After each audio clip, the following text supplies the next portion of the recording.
ended, though. Adulting never ends, eh? It's one thing after another every day.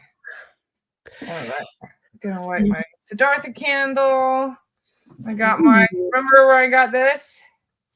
Yeah. Wow. I know. I saw you, like, you were talking about the Cathar cross and you like showed it the other day. I'm like, yep. This one kind of reminds me of like a Cathar and a Templar cross, like in between. So using it for both. I mean, they're one and the same, aren't they the same? Really? Well, the Templar cross is actually 8-sided. 8-sided. Instead of, yeah. Here, I'll show you. This is something that a lot of people don't even notice because it's all in how it's how pyramids in Egypt are 8-sided.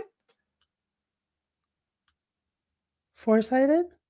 No, they're 8-sided. Girl, how did you not know that yet? The top half and the bottom. I don't know. I'm confused. No, there's a break in it. It's the pyramids are not 4-sided. They're actually, they have. How do you explain this to somebody? So there's a slight indentation that creates it actually being 8-sided. Okay. Yeah. And the way that the Templar cross is actually designed, I don't know if you could actually see this. Let me find a good example of this. Here's one. You see how it's indented? Oh, I see what you're saying. Yeah. So the Templar cross is more indented. Yes, it's slightly more indented into the sections. Like a prism, Bradley says. Yes, Bradley. Exactly. And the pyramids are like that too. And you can't see it with the Great Pyramids unless you're looking at it with a specific sunlight angle hitting it. Yeah. Yeah, I know. Yeah. So mathematics is definitely used in ways that we still, to this day, are still kind of trying to catch up to. Well, I think that we're actually using the wrong mathematics is part of the problem. That's a good point. There are many who say that, the base 10 system is part of the structures of. Should it be base 12? Yeah, it's supposed to be base 12. Yeah. And hi, everyone. Nice to see you all.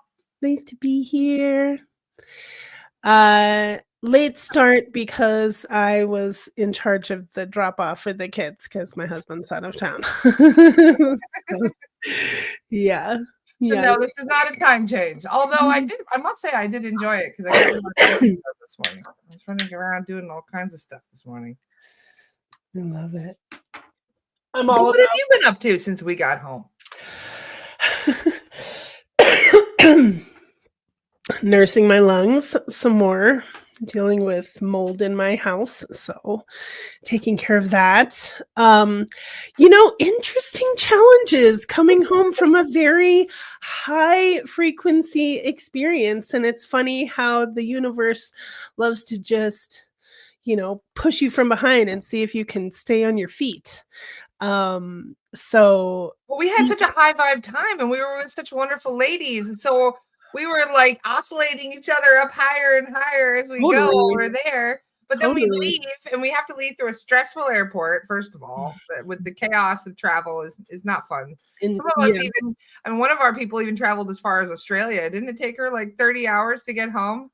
And it took an extra day for her luggage to also follow her as well. So, I mean, that takes a lot out of you anyway. So your vibration is up super high, and then you got all these little things that knock it down.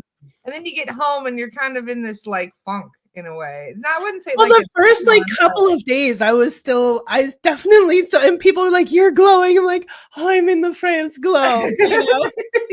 Yeah. And I think I needed a little bit more time or something, but there just is this reality. I think when you get to a certain point in your work that you have a target on your back. And for the longest time, like one of my most important, teachers, mentors in my world would always tell me, "Oh, like under attack. right? I'm like, "You're not under attack. That's just in your mind, that's there, you've just because of your experiences, you feel like there's, Mhm. something going on." And then she started inviting me to do remote viewing, and I was like, "Oh, there's a guy sitting at a desk with a file folder, and it has your picture, and he's just facing the wall, and there's spacers on both sides." She's like, "Yeah, those are the remote viewers That's a that are remote viewer. constantly Military, yes, watching there me." are military remote viewers out there. Yeah, Yes. and I was like, "Okay." This was probably, like, I wanna say 8 or 9 years ago, and, so it was just like, that's a real thing, and so I started to believe her, and it wasn't until I experienced being under attack, coming upon remote viewers at a military installation. Whoops, didn't mean to do that, Watchers are in there. right? And watchers will also send specters, so they also have their own kind of spirit beings, demonic beings There's that all they kinds will of things. send, and We found crows following somebody around once, and I was like, "Crows? Why are they following them around?" And they said it's a spell. They're basically watchers. They're tracking them. I was Right. like, "Fucking crow! Who is this? Who's following her? Saruman? Like what? Yeah. This is Yeah, like old so world magic that still is in effect to this day. It still works." well, it worked. I mean, if it worked once, it'll keep working. So, yeah, so it's a new reality, I think, a new reality of I mean, it's been growing also, for you. I feel like I've watched you as you've grown in your work and then taking your work to higher and higher levels, and the beings that are like, "Oh, stop doing that," and then they try and like, fuck with you. Oh yeah. And it's, the And they don't repercussions of even doing attack important work. overtly anymore because whenever I've noticed that somebody kind of drums up a lot of drama and I Mhm, go and check that person, usually they're not sovereign. This is what happened to me last week. There was some drama that started, mhm, and I'm like, how did something so small and silly end up so massive and exploding and so much drama happening? And it's like, what even happened to escalate it to that point?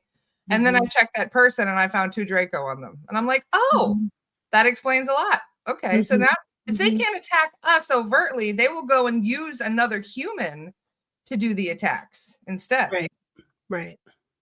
Yeah. So And especially, you know, the what's ugly is when it springs up in your community, and these are people that mean something to you that, like, you each should, like, hold value in each other, and what I know is, happens what I know that happens is that, especially with all of the chaos on the planet right now, in our realm, there it's very easy to jump on a bandwagon. It's very easy to say, "Ugh, I'm angry, so I'm gonna direct my anger at this thing that makes it really easy." And through social media, it's incredibly easy to use your anger and point it at someone that, there was a story in the news you like a off. year or 2 ago where this woman, she accidentally, got injured walking into somebody's house, into her family's house, right? And she broke her foot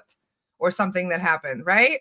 So Yeah. she had to sue the homeowner's insurance to be able to cover her surgery to repair the foot. But somebody got a hold of that story and it said like worst aunt in the world sues Mhm, nephew for, I think he was running up to her and gave her a hug or something and she tripped and broke her foot. So she had to sue the homeowner's insurance in order to cover the surgery to repair her foot. But the media got a hold of it and it went all over social media saying that she sued her like 7-year-old nephew for this, and she was everywhere. She was all over the media, she was all over the internet. Everybody was saying all these horrible things about this woman mhm. suing her nephew when it really came It's out all a misinterpretation. exactly. It was 100% misinterpretation. Yeah, And yet this woman got badgered everywhere she went for months because people didn't get the whole story. right. So they call it cancel culture now, Yeah. right? Yeah. Hi, Vicky. Love you, mama. So it's just very easy to jump to conclusions and to kind of run with it and allow things to it's like a game of telephone. You ever play that game of telephone back in the day Sure where did. one person says one thing and then it goes around to all these people and by the time it comes back around to you, it was absolutely nothing like what you originally said in the first place? It's like high school. Exactly. A lot of that is happening right now. And I was joking with my friend the other day. I'm like, are we back in Mercury retrograde? Like the breakdown in communication is crazy right now. Well, I was also looking at what Mercury is doing, but I'm really stuck on this square with Pluto and Mars in Scorpio. And Mars so in Scorpio right it's now. yeah, so they're Oh. squared each other and they both Scorpio rules both Pluto and Mars. So it's like when the planet is in its home space, then it's super spicy, it's super activated. So we're dealing with massive shadow. That's Pluto. We're dealing with massive shadow and we're dealing with our inner war, Yeah. right? So if there are people who have unresolved internal insecurities or anger or shame, especially shame comes out as anger sometimes in a form of like self-defense. Yeah. And so individuals who are in that energy, that's going to be activated. Like if if you're in this shadow realm of feeling bad about yourself, you'll most likely project that because Scorpio says, get away from me, don't make me like I'm Don't going to make make me you emo. feel how I feel so that I don't have to feel it. And that's literally what projectors do. And that's a very Scorpio thing, right? And so I'm going to push my shadow onto you and make you look bad, even though I'm the one that's struggling. That's what's happening right now. So it's happening on a large scale, right? It's happening and like we have like a frigging government shutdown and all of these things I that are mean, yeah, that's a happening, big part of it too. I forgot about that. Yes, government you know, shutdowns and chaos all over the world right now. Netanyahu coming and, speaking at the UN and then, people walk out and then he comes to the United States Congress and they cheer him. So it's like Scary stuff. living in 5 different realities at the same time. Yes. And remember when you're pointing the finger at someone else, you have 3 fingers pointing back at you. I like that. That's a good analogy. Yeah. Right. So there's a lot that's going on and it's so destabilizing that people are also losing their grounding and they don't know how to even act anymore because they've lost their own personal authority or wherewithal, like their ability to just know what's theirs and what isn't theirs. Is this my fight or is this not my fight? Do I need to raise my voice? There's plenty of things to raise your voice about, so let's focus on that, Yeah. right? Not silly things that come from misunderstandings. Well, there's a lot of complicated family dynamics, and people are having fights with their partners, contemplating divorce. I've been seeing a lot of breakdowns in Yeah. relationships and communication. And there's a lot of like people drawing a line in the sand, basically, Hmm. and saying, like, look, you be your way, that's fine, but I'm gonna do my thing. I'm gonna be my way. Like, and Yeah. nobody's gonna really stand in my I'm gonna do my thing and nobody's gonna stop me from doing my thing anymore. And I've Yeah. seen a lot of that where people are kind of standing in their power Hmm. and just saying, "No, I'm done. Good. I'm tired of the Yeah. shit." Yeah. I definitely feel that way. Yeah, like, "Oh, I'm not dealing with that anymore." I had this, kind of response when there was, like, whatever that flare up was at the beginning of the week that's like, "What? Go away." Whatever that was. It's like, We're too busy for nonsense. we're so over this right now, like, ugh. Um, it reminded me of this woman that I follow called Brat Busters, who's all about, raising good children and realizing that children who behave badly, it's our fault, right? It's the parents' fault. And so what she talks about is if the child is having a tantrum, let them.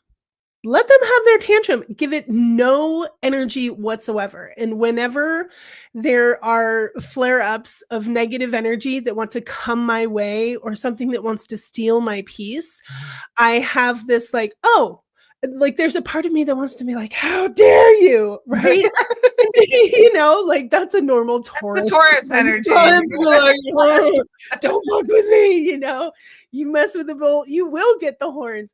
But the bull has to realize, this bull has to realize that that just feeds the fire, right? So if you give the toddler who's having a tantrum your attention, any attention, what if you even look at them, you give them energy. So you literally have to be like, this isn't even happening. Just let them kick and scream and wail. Let it out.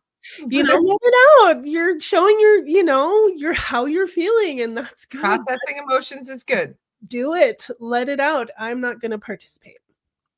Yeah. You can just do. Well, what about children that kind of shut down when they're emotional? Because Aiden's one of those. He doesn't throw tantrum. He doesn't yell. He doesn't scream. He doesn't cry. He just. Mm-hmm. I feel like for that, I would really like, my natural instinct would be to invite them in and just be like this. Oh no, he doesn't want hugs when he's like that. Nope. You're in your space. I'm in mine. You stay there. He's like, yeah. Amanda and I were talking about, she's like, I have a great idea. I'm like, this is a universal idea, but somebody needs to do it. What would love do? What would love do? Instead of WWJD, WWLD, we're working on WWYD. What would you do? What would Yeshua do? But that, you know, it's like universal. It doesn't have to be Yeshua. It doesn't have to be Buddha or anything. I mean, honestly, what would love do makes me think of Mary Magdalene, because it's the path of love. But yeah. Yes. Oh, Natalie is here. Hello, Natalie. Yeah. But giving the energy, that is absolutely right. And it's same way works with online trolls or anybody who's trying to pick a fight with you. If you give them your energy, if you even give them a response, then look what happens. Feed the monster. I know. And so it's better to just be like, okay, I'm sorry. Bye. It's use Ho'oponopono. Oh yeah, that's so good. I'm sure you've talked about that. Yeah. Oh yeah, we talk about it quite a lot. However, I do feel that it is more challenging when you're trying to deal with entities. In regards to humans, it's easy to use. You have to clear the entities first. We can get to the trying to attack you. Yeah, you know, like when I have conflict with people, I did this the other day with someone that I was like, I'm not sure how to actually approach them in person. I need to kind of process what I'm going to say first. And so I talked to the person my whole drive to my kid's school, 25 minutes, pretending like they were just right there with me, and me having the freedom to say everything I needed to say. They weren't there to interrupt me or doubt me or question me or respond. I think it's really valuable, because then you also it's like writing a letter that you never send, right? It helps you to process your thoughts, because I get a little bit obsessive. This is my Gemini moon. That's like, if I don't express myself, it sticks with me and it becomes jello and gunky and like unprocessed and unclean, and it needs to move, right? Communicated in some way. Maybe it's a lyric, maybe it's a song, maybe you just sit there and listen to me. You're making a big deep guttural sound. That too. Yeah, that's also helpful. Yeah. But the Gemini just needs the twin. We just need that other being to witness us. We actually don't want you to say anything, because you'll make us lose our track, and so we just need to. So that's really real for me. So I just if there is bullshit, then I will call it out, just like in the field. I don't need to talk to anybody directly, but I will talk to your spirit, and your spirit will fucking hear me. Let me tell you. I've talked to people's higher self so many times. I'm like, all the time. The human is not listening to me, so I will talk to the higher self. Yeah. Although the higher self sometimes is like, We both made the same face. Yeah, be like, oh well, this is that personality. This is how that person is organized. Uh-huh. Yeah. And also there's that aspect of, oh, how am I participating in this person's story? Ever since I learned about story like 20 years ago, I've been in a big process of, okay, well, what's my story? What's that person's story? Of course, when you're in an intimate relationship, that blows up because you know each other's stories so well, right? And with my husband, I am so aware of when I'm participating in his story and I'm not authentically being myself and I'm being pulled. I can feel it energetically pulled into, oh, but this is what I'm supposed to say to you in order to fulfill your expectations of what you believe that your partner is. And, that might not even be true, but it's what your mom used to say. You know what I mean? And so I'm like, oh, and then I'd pull out of it, like, God damn it. I did not want to participate in that story. I don't even feel like I had control over that. What was that? I'm so hyper aware of these things that am I channeling, when we lived in his father's house, which was his grandmother's house, his grandmother Carolyn was just present all the time. And I would feel her. I would feel her thoughts so many times. I was like, Carolyn, it's time to go home. You got to go home to the light. You cannot be in this house anymore. And she's like, I'm not going anywhere. This house has been mine since 19. I'm like, okay, I mean, I've had negotiations with her. Like, it's because of the furniture that her son has, my father-in-law has. He won't get rid of the bedroom furniture. She's attached to the bed itself. And I'm like, because when I did like really focalize, I'm like, okay, I gotta figure out what's going on in this house, and she would just show up every time. I'm like, girl, you gotta go home. Like, here's the portal, here are the angels, here are your loved ones. And she's like, nope. So, that free will.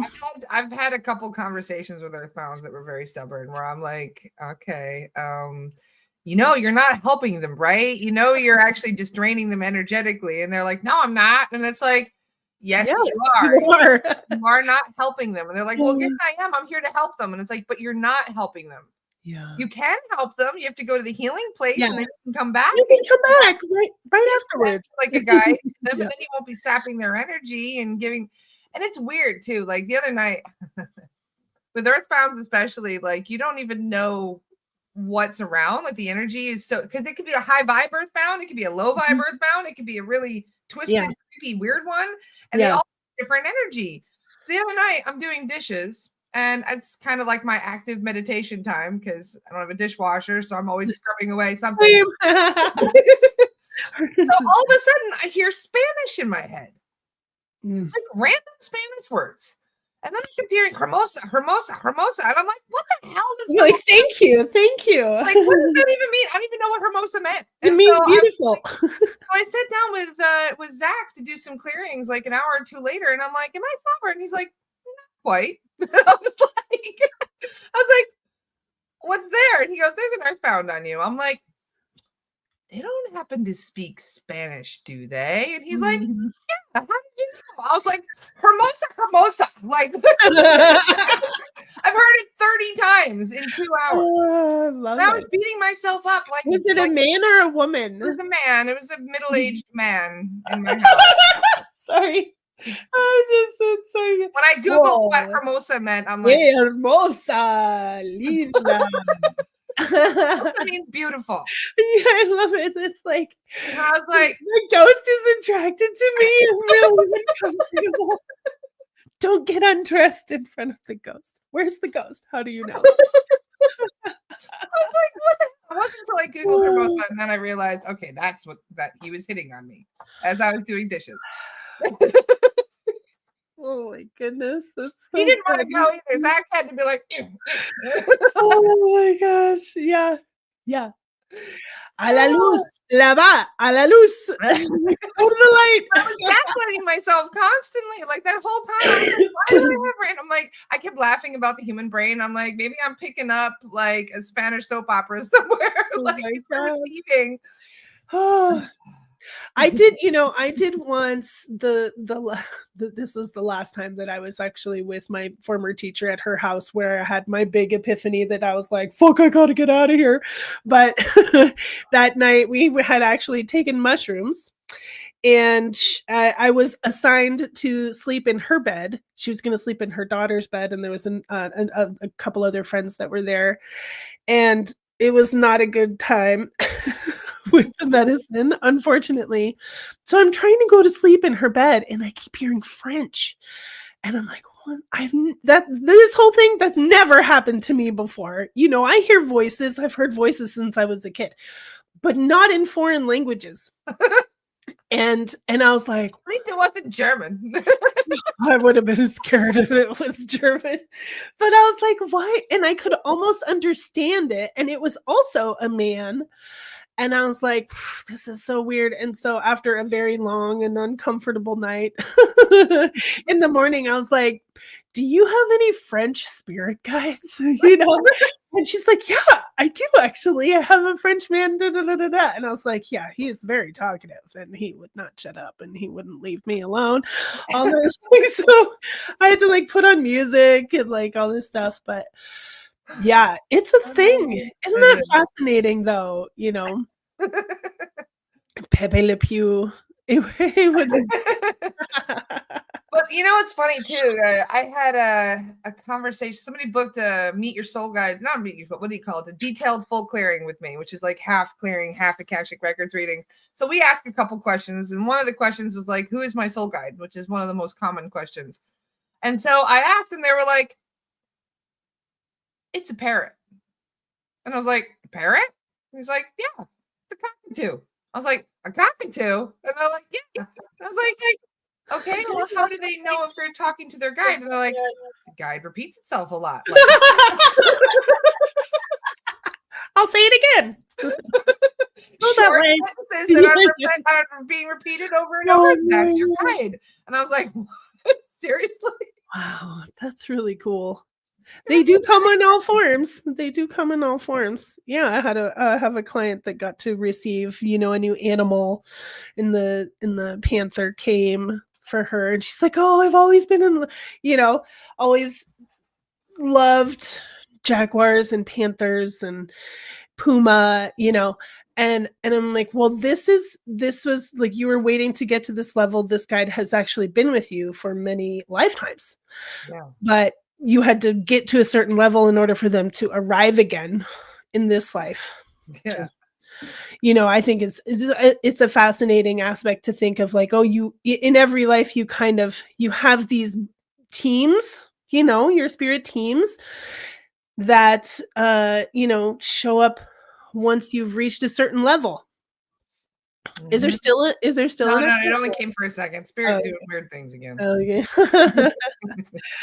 Yeah, so I think it's really fascinating when people like re-meet guides, like, oh, thanks, Charisse.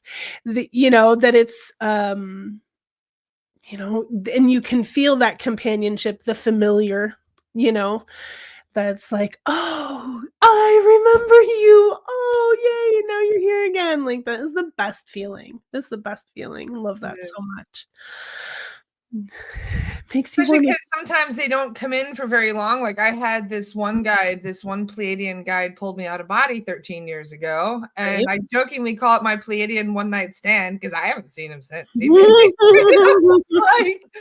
here, let's have a really important life-changing conversation.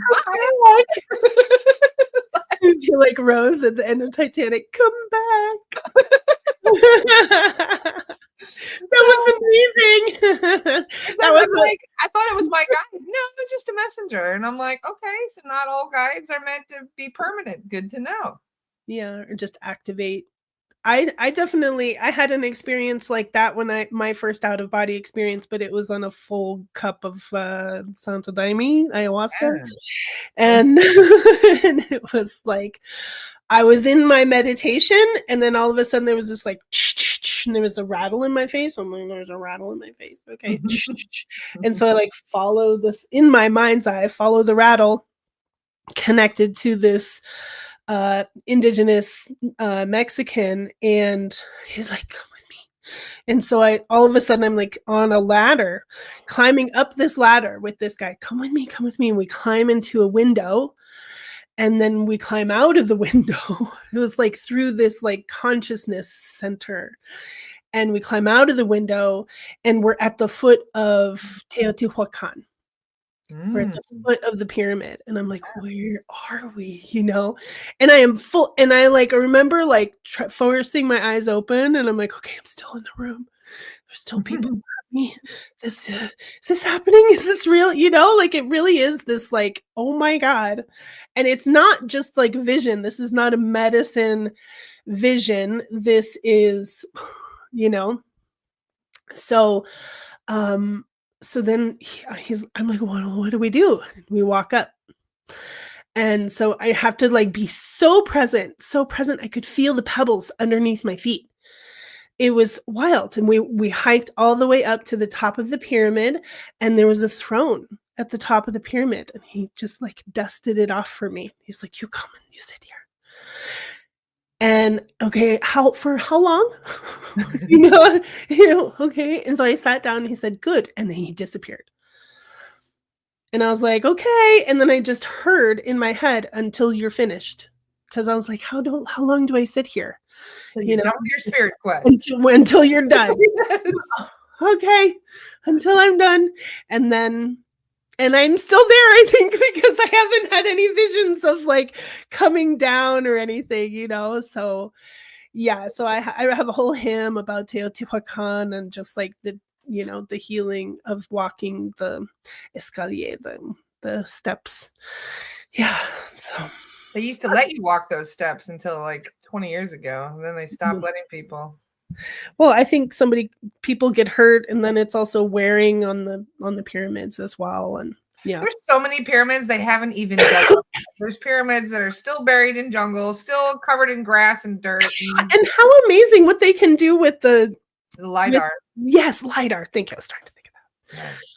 Yes. I love looking at LiDAR. I could look at it all day long. There's all kinds. I mean, there's literally whole civilizations in those. And you know what's interesting about the rainforest is it's a food forest that grew out of control. Totally. It is. It's a food forest. It was a cultivated, man-made forest that has grown out of control. But the foods that they brought from all of their different planets, all these different star systems, they brought them all to cohabitate, I guess, in one place. Mm-hmm. And that's why there's so much food in there. Like everything is food in there, food or medicine. Yeah. Yep. Yeah. Isn't that wonderful? That's what we're working on. We're working on. There's something in the works soon. I'm all about fruit trees and food forests, and you know, I have the one apple tree in the neighborhood over here, and I have thousands of apples. She brought her own apples to France. I'm like, I wanted apples from my tree. Yeah, I'm amazed they let me in. Yeah, so and they're just falling, and I can feel my crown chakra. Something's happening in my crown chakra, and it's making me itch. Tingling. So, yeah, it is tingling. I'm looking at this like fabulous tree, and it's just constantly, it's reminding me of like, oh, we used to be surrounded by these. We used to have, you know, and that's what I'm saying, Jessica. On the way out of the country, nobody gives a shit. If we were going to Australia cares. But at Australia, vacuum out my suitcase looking for any form of seed or grass or anything at all. Australia is psycho about letting people in. Yeah, coming back to the States, though, I think I brought an orange back from Ireland at one point, just because I thought I would eat it on the plane, but I didn't. And the sniffing dog was like, you have an orange in your pocket. I'm like, oh. At least it wasn't worse. Meanwhile, here I am smuggling biltong. I don't give a fuck.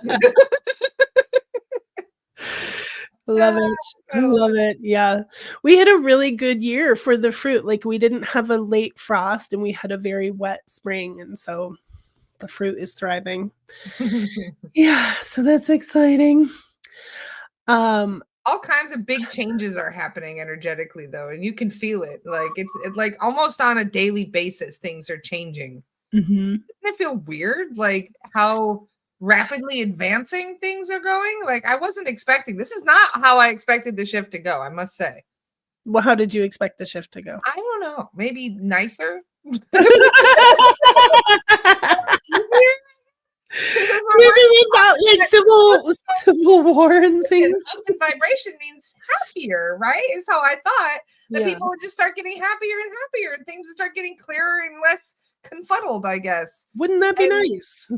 no, it's not done that at all. It's done the opposite of that. Like you get that tumultuousness doing this instead of just going up. So in Portuguese, the word for balance actually translates to shake. Balançar means to shake. And so that means that in order for us to actually come into balance, we have to shake first. And we're in the shaking. That's what's happening. And it's also like the shaking off the shake off the bullshit, like shake off the riffraff. That's what's happening because we're in the process of separating the chaff from the wheat. Right? It's that time of year for us in the northern hemisphere, but it's also a spiritual thing that's happening right now. All while there's also there's like this upspringing of false Christianity that's showing up at the same time. So there's like these the religious industries, are rearing their heads while there are people who are shaking off all of that bullshit and able to actually come into their own inner union. And that's happening right now. So it's like you are seeing a lot of the darkness because this is your job that you created for yourself, like it or not. You have been a warrior so many times that now you're on a battlefield in a different way, right? And you're forced to see the dark because you're not afraid of it, right? Yeah. You signed up for it, right? And so I feel like I'm on the other side of that coin a little bit in the priestess mode, priestess perspective, where like yesterday, in the Magdalene mentorship, I was blissing out. Just like sharing, whatever we were learning yesterday, what we were doing, the sound healing and light language. And so I love that. My favorite thing. So I'm just like, oh, can you feel that? It's so lovely. I'm like, let's just stay here, And there is more and more of that happening at the same time as well. It is what you said, that the more dark that we see, the more light. But if you're not looking in that direction, you're facing towards the darkness. Well, we're turning all the lights on, so that means like it's like all the roaches scattering.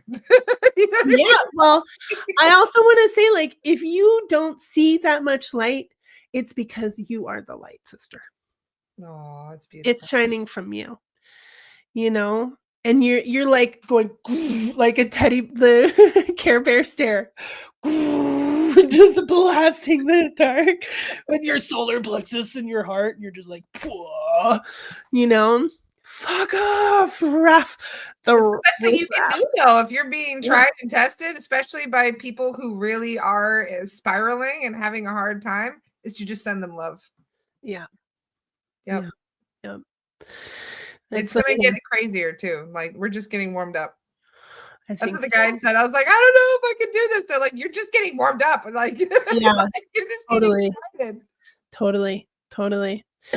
Well, that's why, we keep teaching, right? We're both teachers. And I think that the more that we're I need to teach spiritual authority again. Okay. All right. Well, we'll do that, and you're like, yes, we need more Reiki masters out there. Yes. We need more SRT people. Yes. We need, and I'm like, yes, you need to activate your psychic abilities and be able to trust your own self.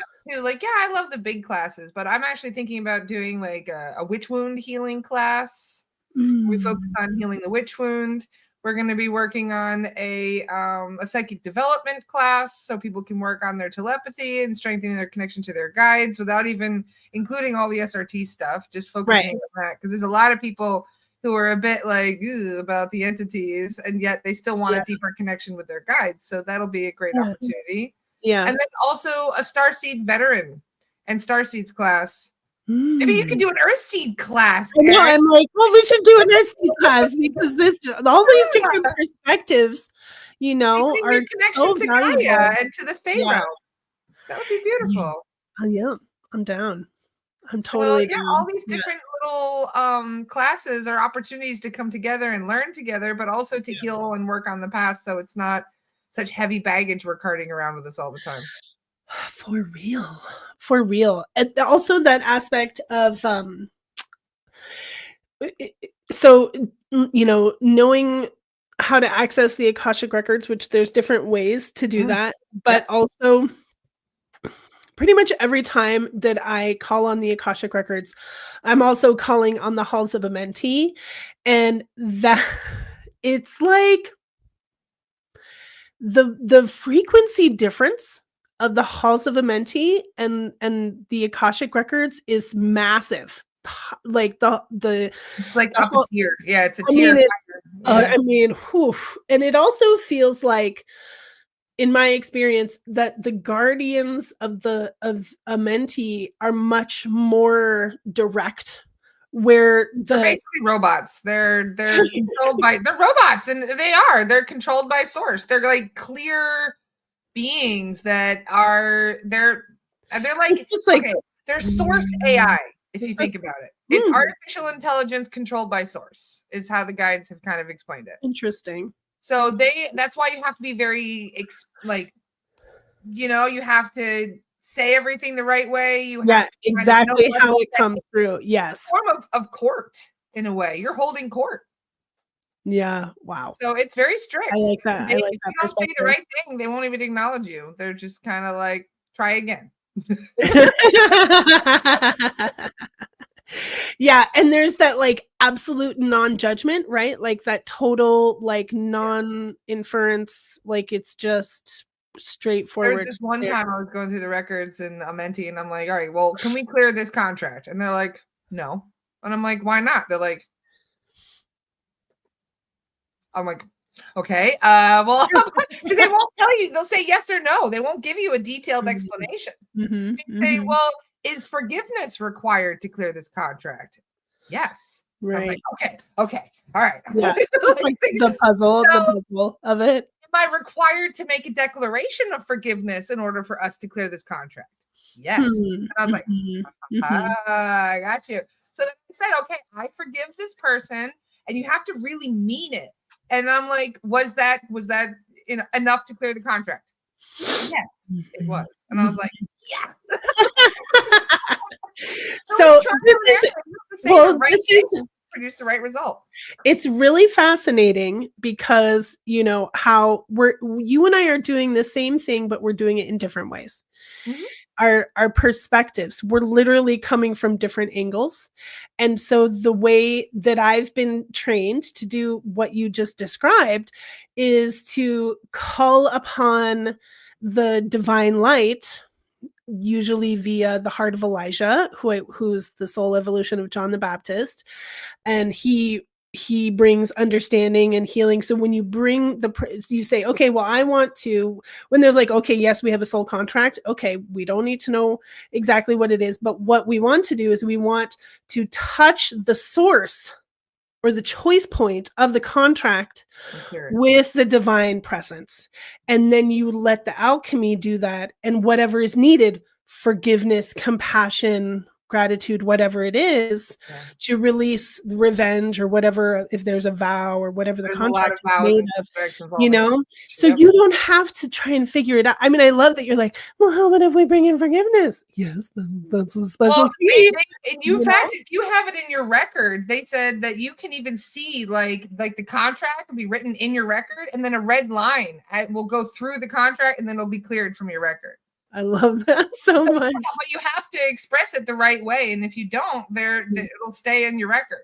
And Well, even so, you can say something, but if you don't actually mean it, like if you don't actually forgive that person, they're going to know. They know your heart. They know how you feel. And so it's more than just going through the emotions and saying the right things. You have to really imbue what you're saying with intention and an emotion. Well, and that is being in the presence of the divine. Being in the presence of the divine love brings you to that place of where you need to be in order to feel it, and feel the sorry, feel the forgiveness, feel the compassion. And that's the alchemy. That's what changes it. If you think about it, that's the basis of almost every soul contract that we have. That's a negative contract, is some sort of IOU, you know? Absolutely. Absolutely. Yeah. And we are doing that constantly, of like, even, passing, excuse me. Release. Yeah, let it all out. Watch out.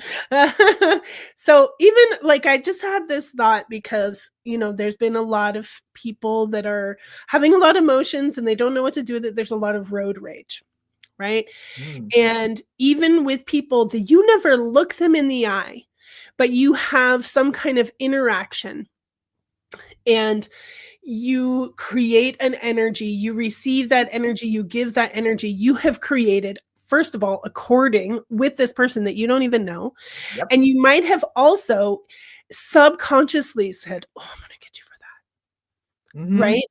And that doesn't happen until maybe it's later in this life or in the next life.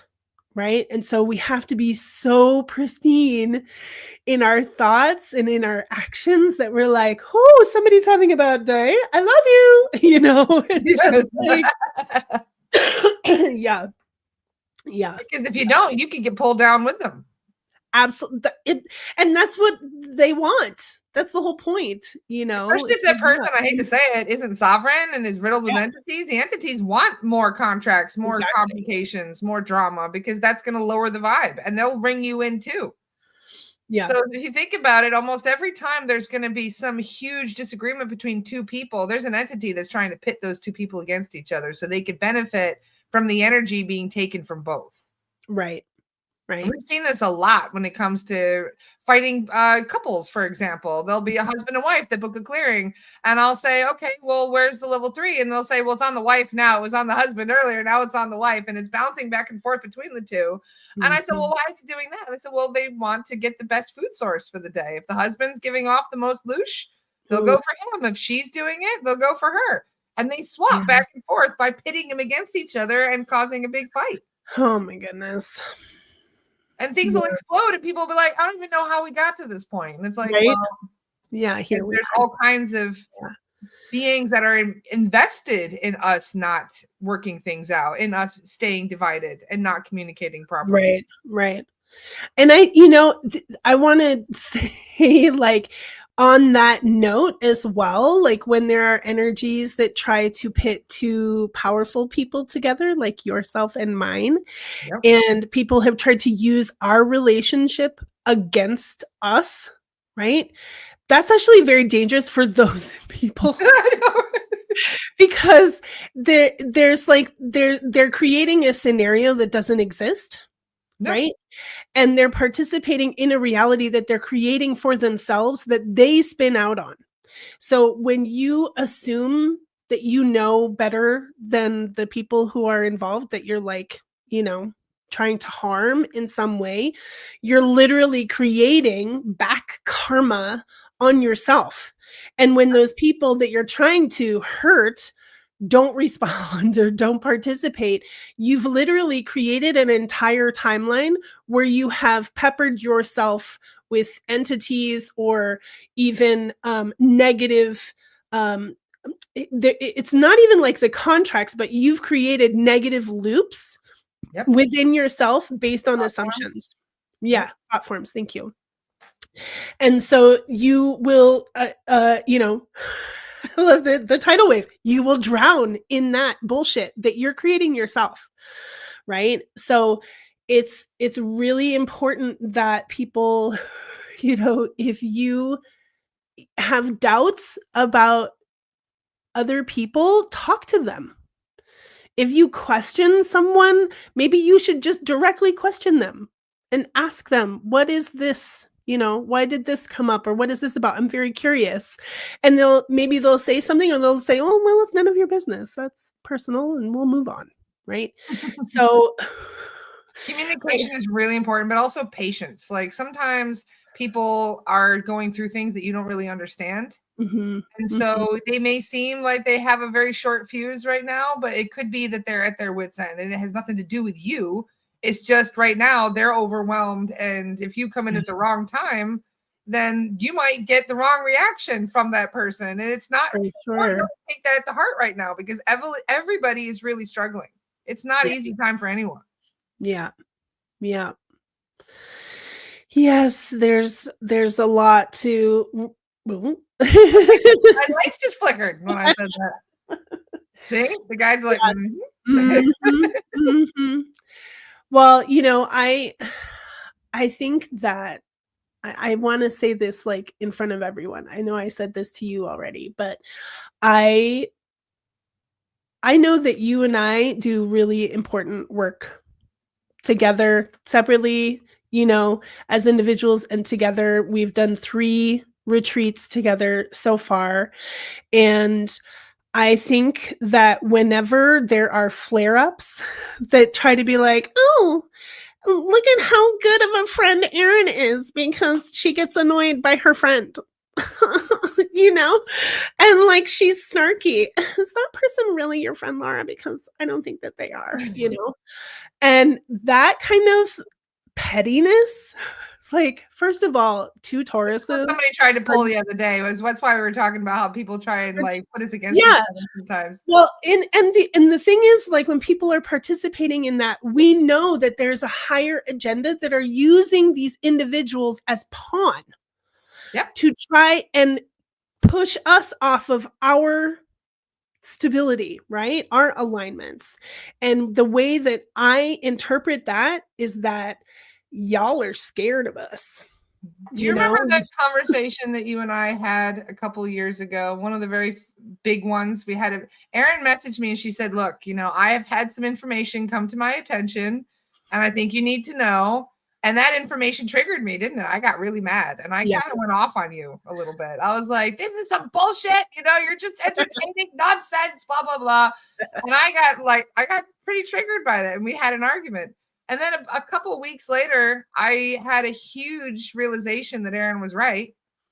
And I messaged her, and that ended up being a beautiful conversation that we had, because I'm like, I am sorry that I had that reaction at first, because after sitting back and looking at it, and after you bringing all this new information to my attention, I realized I was wrong. And I'm deeply sorry for the way that I handled you bringing that to my attention in the first place. And ever since then, you and I have had this thing where if something pops up, we just message each other and we say, look, you know, what is going on with this? And even though, you know, there's times I've messaged you and I've been kind of pissed off about something, and there's times you message me, but we've had so many different lifetimes together on this planet. Yeah, that's the thing. So different dynamics in our relationships. And we can fix it with a form of communication because we love each other. Yeah. We look at each other like soul sisters because we have had so much history together. Some troll on the internet is not going to be able to ruin that because we won't let it. Right.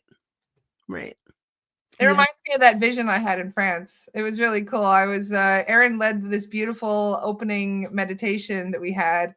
And I see these 2 bulls in like this big paddock, and they're 2 white bulls, right? And they were like fighting each other, like they were butting heads and running heads together. And the next thing you know, there was like this understanding between them, and then they realized we're the same. And I saw the change that swept over them, and they ended up defending, like they were, and it's hard to explain. But then I'm going to show the picture really quick. As we're leaving Montségur, because as we're in France, I mean, we're traveling around and seeing all kinds of cool stuff. And as we're in Montségur, I see these two bulls on the side of the road. I wonder if I even got the picture. It might have been Amy that got the picture or something. But there were two white bulls sitting next to each other in the field, all happy together. And I was like, I know. And then it became the theme. And then we saw bulls everywhere. And even at the villa in the valley, they also had bulls. They had two blonde bulls. Yes, yeah. I love it. Yeah. So and that's the thing. It's like one bull is danger enough, but two bulls together. Like, you don't want it. Nobody's going to go running into that field. They know better. So we're stronger together. And honestly, I feel like that has been a thing where, sometimes we might butt heads, but we're still going to be very close friends and we'll always look after each other. Yeah. So that's just how it's, I mean, also to mention this, but you're also an earth seed. Yeah. And earth seeds also have kind of a different understanding of things of life on earth, because you guys you've been through the ringer. I mean, you don't just go through the gauntlet. You pretty much you've mastered all of that. So us new star seeds coming down here, we have a hard time kind of acclimating to earth and getting used to life here. So we can have a very different understanding of life here. And that's why I think it's interesting, like when you talk about the perspective that I'm assuming of what Zach has shared with you or Adriana, of like how they see the Akashic records, because I don't see them that way at all. Everything is different. You see it. No, totally. And I've thought a lot about this as well, because I'm like, okay, I think that, everything is, I mean, we know this, right? Everything is from your own perspective. How you see the world is filtered from your own perspective, but looking at it in a broader sense of perspective from up looking in, right? Or from down looking in to the records, right? And the value of lifetimes in this place, looking at the records or connecting to the halls of Amenti. And I mean, it feels much more, I mean, even I see different colors when you talk about how Zach sees it. I see it differently. It has a different flavor than when I consider my own perspective.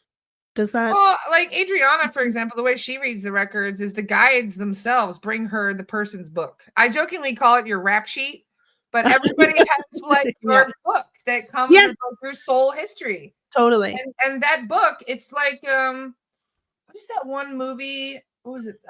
I forget. I think it was The Page Master or something, where he just opens the book and the book will flip to the right page on the phone, and the book will just kind of cycle through the pages. And that's kind of how it works, where you open the book, you want to know about Egypt, it'll start going straight through. Oh, boom, there it is. It'll open straight to Egypt. And there's your history about Egypt. And she just reads the history from Egypt. Yeah. I like to say how, like, for me, sometimes it's like Harry Potter, where the book just comes floating down in front of you and then like opens up. But everybody sees things differently. And that's part of the importance of understanding mediumship, is that you're still going to see things through your own filter first. And the same happens with psychedelics. Because you're seeing it through the filter of the plant as well, because the plant has its own frequency and filter too. So it's not just the ego that's being cycled through, which is the human mind, but also the plant and the energies, the environment can change all of that as well. Yeah. So many different things to take into consideration. Well, and that's also how the kind of perspective that I teach psychic development is to also shift people from trying to look with their third eye, because that's how we actually like hurt ourselves, where we're like, oh, and you're trying to like, I don't know, let me see if I can see it, Yeah. It's like, actually, that's not actually the best way to do it. You can, you can do that, but basically you're just focused on clairvoyance. what I teach, and I'm starting this Saturday, psychic development course and the Akashic Nice. Records training this Saturday. Also, while you're teaching your Reiki course, How I'm teaching exciting. my psychic development course.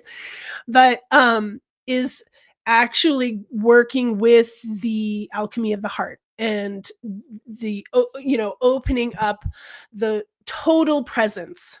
So when we lean into the perfection of our central uh vortex, right, our 0 point center, we have access to all of our senses from that place, because we, and through a certain meditation with the four bodies, that we can open up to be like, oh, what am I feeling with my body? What am I feeling with my emotional body? What am I feeling with my, tendrils in my energy field? What is my third eye feeling? So when we come from the center of the self, we have access to all of our clairs. But Yes. but the majority of the time, people are just trying to look with their third eye, and they're missing the rest of their body. They're missing total presence, which allows in far more information. Grounding is really important for this as well. Absolutely. Absolutely. Because if you're not grounded, you're not connected. Absolutely.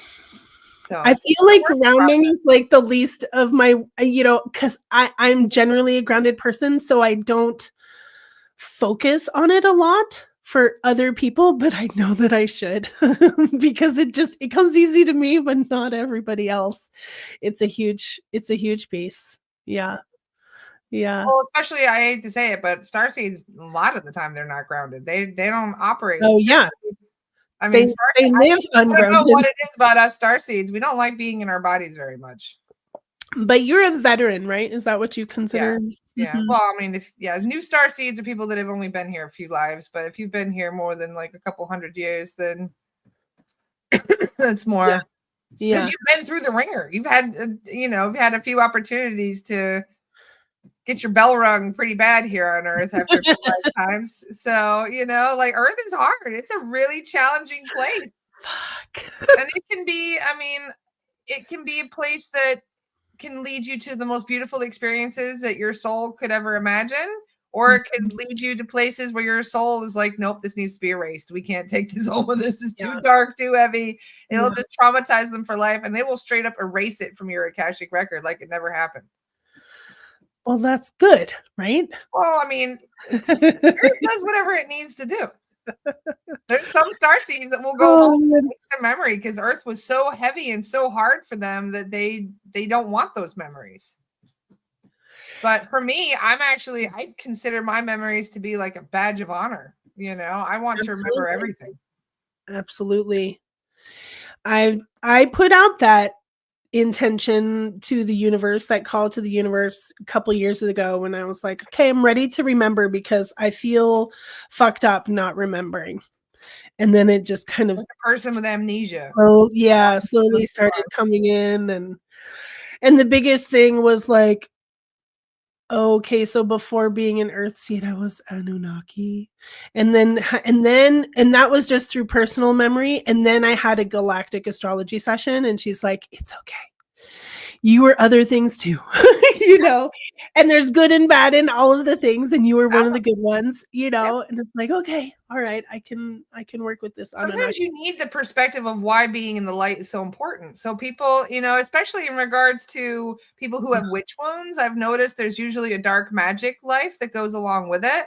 So they'll have a life where they were doing dark magic and, doing stuff. Yeah, well, and then they'll have a life where they come back as a healer because they're trying to balance that karma and trying to kind of repair it. And then the dark side's like, you don't get to switch teams. When they go after Watch the me. healer. Yeah. So it's like sometimes that it wasn't even a part of your balance. That just happened because you switched teams and they were pissed. Yeah. Yeah, I mean, it makes sense. I remember, here's the thing. I remember being a cardinal during the Inquisition. But I also remember that I've been hung, had my head cut off, and burned at the stake. Yeah. you know, so it's You like got both shoes. You got to I've got both of them. Put those nice red shoes on too. Those talk cardinal about seeing shoes. both sides of the coin, though. Yeah. Yeah. And also holding that space when I'm helping others heal their witch wound and knowing that I've been on both sides, it's really a very fascinating, energy to hold because obviously in this life I don't feel the I mean, in that life he didn't feel very guilty. I feel more guilty about it now, Well, right? you've Who I built, you've was in probably that worked life. on your compassion quite a lot since then. For sure. For sure. But when I, see that, I kind of feel like, oh, I think that some of the students that I've had have been witches that I burned. Yeah. And here I am like returning them to their witchness. There was a person that I did a clearing So on not too long ago, and they said that there was a very dark life. And I'm like a dog with a bone. I don't want to let it go. I'm like, what do you mean dark life? And I could tell he was being purposefully vague. And I'm like, okay, so religious persecution. Mhm. Victim or perpetrator? Perpetrator. I'm like, this is Cathar involved, isn't it? He's like, how did you know? I was like, because I can feel it. I'm not going to get into the I can Cathar. smell it. I can tell. Yeah. He was like, I wasn't going to say anything. And I'm like, I know. That's why I'm digging because I can feel it every time. He's like, I wonder how you knew that it was going to be a Cathar thing. And I'm like, well, I just could feel it, like I could sense it. Yeah, and there's a certain frequency to the Cathar lives that are different to the other lives that, like in remembering them, it's like it's a different frequency. It's really fascinating. Well, because they were so altruistic and loving, and then look what happened to them. They were treated abhorrently. Yeah. So, I mean, how many times did we get burned at the stake? Not even as witches, but just as good Christians. Just as people. Sake, like you just people. Yeah. And but still burn us anymore. Haha. So, well, I saw social media and call us names. That's all they got these days. Yeah, there was a girlfriend of mine, she was wearing a shirt that she's like, let's all agree that slavery was bad and something like that. And I'm like, yeah, well, let's all agree that slavery is still happening. And it need, like it's just changed forms, and in some places it hasn't changed forms at all. So I think that there's this kind of past and present awareness of things that are still happening. People are still being persecuted, but it's in different ways. And how interesting that Christians are being burning witches to this day. Well, and Christians, are probably one of the most persecuted people right now, which is really strange because you're not going to also hear that on the mainstream media. That's actually the last thing that you'll hear. And if you know about what's been happening in Nigeria, that they've killed 100,000 Christians in the last few years, burned 18,000 churches. Yep. I had no idea. Too. Even you I don't had no idea. I know there's all kinds of persecution happening still to this day. Religion, yeah, so and also like in certain places in Africa that albino children born are also we hear about that quite a lot in South Africa too. Yeah, so it's superstition, it's witchcraft. There's all kinds of stuff. So even though there is some persecution against witches, there's still dark witches out there doing all kinds of stuff. We still find all kinds of black magic on people. You know where I find the most black magic? People who are involved in financing and banking. Oh, why does that not surprise me? Financing and banking has the most black magic. And I mean, I've literally cleared priests. I have cleared priests, and I have found very little in terms of curses and magic and all this stuff on them. But then you go and look at a banker, and there are tons of magic. There's curses and all kinds of stuff. And I'm like they're cursing their competitors or yeah. Interesting. So isn't it funny? You'd think that religion, you'd have more of that going on, but it's actually more in like the financing and in that area. It's money related. Well, I mean, the greatest black magic is more happening on the global scale with the the controlling families, etc. Right? And so magic isn't what most people think it is these days. It's not. Well, It's not being used in the way that most people think it is. I mean, yeah, revenge is always going to be a a motivation for some people in regards to black magic.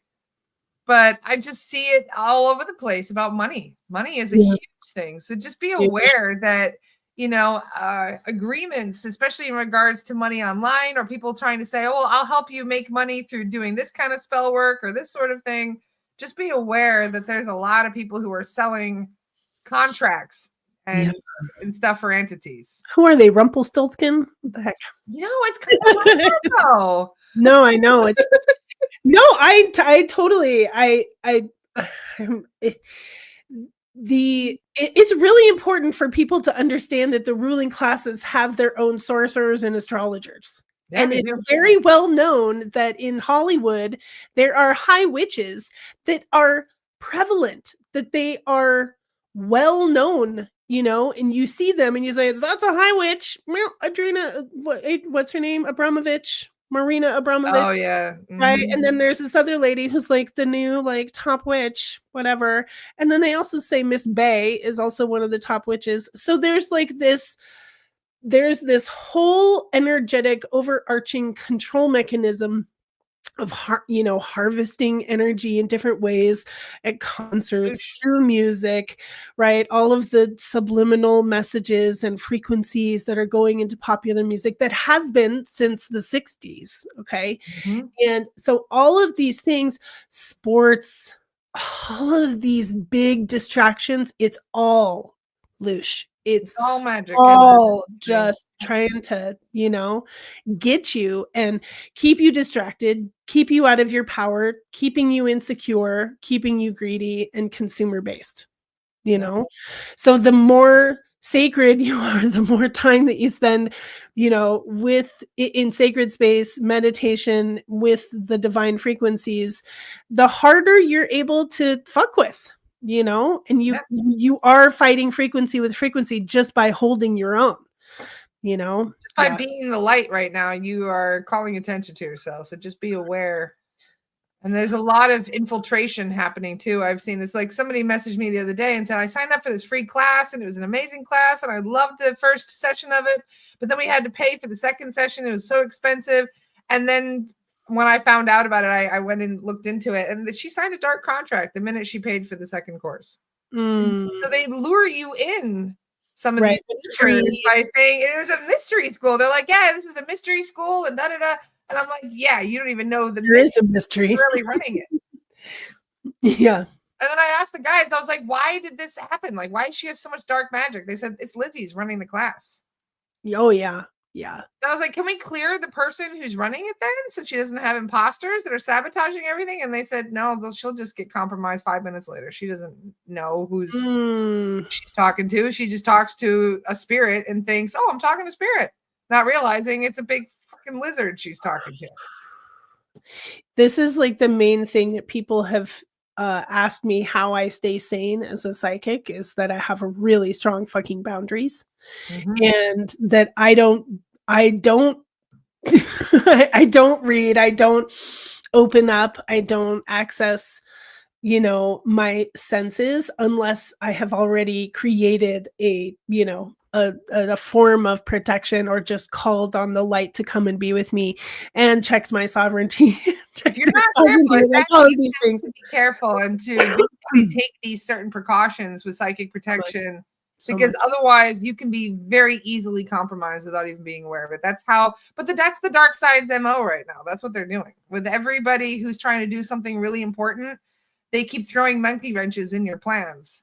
Yeah. So just be aware, if you're trying to do something really good for the world right now and something keeps kind of getting in the way of that, it might even just be entities that are sabotaging your progress. Right. I even saw somebody's bank account being cursed the other day by entities. I'm like, really? We found their bank, because I said, are there any cursed objects? And they said, well, actually no cursed objects, but we do notice that his bank account is cursed. I was like, well, first of all, that's very thorough of you to be even checking. Thank you for being thorough. Spell and a curse on his bank account. Wow. I was like, holy shit, you can really do that? And they're like, yeah, of course they can curse anything.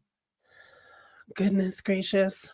Yeah. So just be aware, if it seems like you're really struggling with an uphill battle right now, there might be I clear my business.